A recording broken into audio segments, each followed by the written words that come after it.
Na lile la Menina lipi ni kubwa zaidi? Naweza nikasema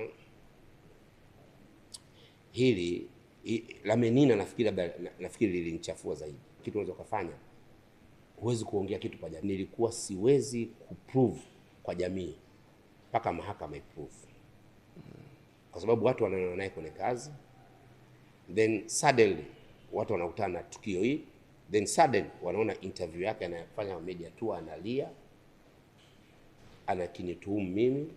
Kwa hiyo hapo kujitetea ilikuwa siwezi.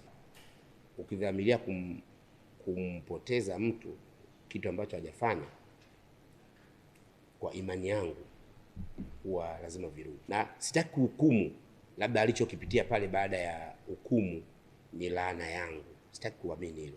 Naamini sisi wote ni wa Mwenyezi Mungu na kwa Mwenyezi Mungu tunarejea. Kwa sababu nakumbuka baada ya kesi alipata changamoto ya mzazi mwenzie, akapata changamoto ya mtoto.